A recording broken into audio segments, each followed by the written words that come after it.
मोदी ने 1 रुपए में जमीन बेच दी अडानी को, 1 रुपए पर एकड़ के हिसाब से 1050 एकड़। अब इसकी सच्चाई क्या है मैं एक छोटी कहानी से बताता हूँ, ठीक है। बिहार में एक बंदा था राजन नाम का, बढ़िया कंपनी में नौकरी करता था, इकोनॉमिस्ट था वो। सुबह से शाम तक मेहनत करता, उसके बाद में घर आता, सोचता कि भाई चलो बढ़िया अपना जो है एसी वेसी की हवा खाऊंगा, टीवी देखूंगा बढ़िया अपने मजे से। पर रात को लाइट भाग जाती 10-11 बजे। वो नीचे उतरता तो पड़ोसी गाली देते कि भाई देखो आधी रात में ये लाइट भगा देते हैं, बिजली विभाग वाले मरते नहीं ये वो। पर राजन को पता था कि भाई सिनेरियो क्या है। सिनेरियो ये है कि बिहार की जो गवर्नमेंट है उसके पास 10-15% से ज्यादा इलेक्ट्रिसिटी अपनी खुद की है नहीं, वो बाहर से मांगते हैं, सेंटर से रिक्वेस्ट करते हैं या फिर प्राइवेट कंपनी से लेते हैं, वो भी जब इन्हें जरूरत पड़ती है तो इमरजेंसी में मांगते हैं। अब प्राइवेट कंपनीज जो है वो 10, 12, 13, 14 रुपए लगाते हैं पर यूनिट के, जबकि बिहार की गवर्नमेंट को मिलते ही 5-6 रुपए हैं या फिर 3-4 रुपए हैं बस जनता से। तो बिहार की गवर्नमेंट कम से कम खरीदने की कोशिश करती है, वरना तो बिहार की गवर्नमेंट का तो भट्टा बैठ जाएगा। अब ये चलता जा रहा था, राजन को पता था, वो बेचारा क्या ही बोले। अब राजन सोचता था कि यार प्राइवेट कंपनीज हमारे यहाँ इन्वेस्ट क्यों नहीं कर रही, इन्वेस्ट करके हमारे यहाँ खुद के पावर प्लांट बन जाएंगे बिहार के तो फिर दिक्कत नहीं आएगी। लेकिन प्राइवेट कंपनीज इन्वेस्ट नहीं करती थी, वो डरती थी। क्यों? क्योंकि अगर उन्होंने इलेक्ट्रिसिटी बना भी ली पावर प्लांट खोल के तो 20% इलेक्ट्रिसिटी तो ऐसे ही खो जाती है, चोरी कर लेता है कोई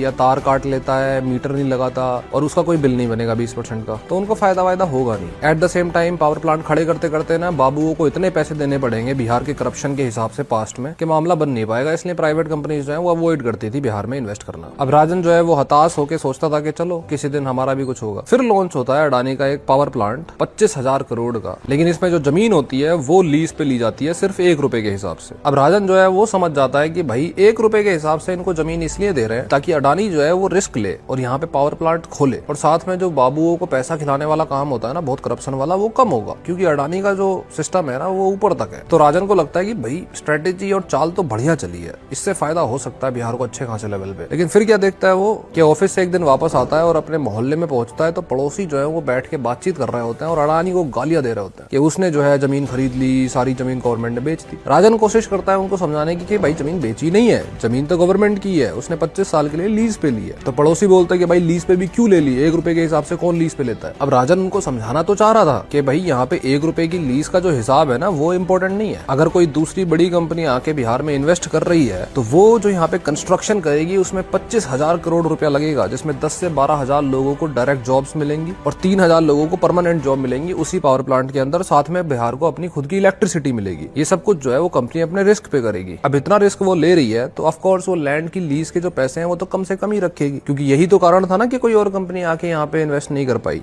आज तक। 25,000 करोड़ का जो प्रोजेक्ट है वो लार्जेस्ट प्रोजेक्ट है जो बिहार को मिला है टिल डेट इन पावर। लेकिन राजन ये बात जो है वो ढंग से समझा पाता इससे पहले वो समझ गया कि पड़ोसी वही है जो बिजली विभाग को गाली दे रहे थे लाइट भागने पे, और अगर लाइट बनाने की कोशिश करी जा रही है तब भी वो गालियां ही दे रहे हैं।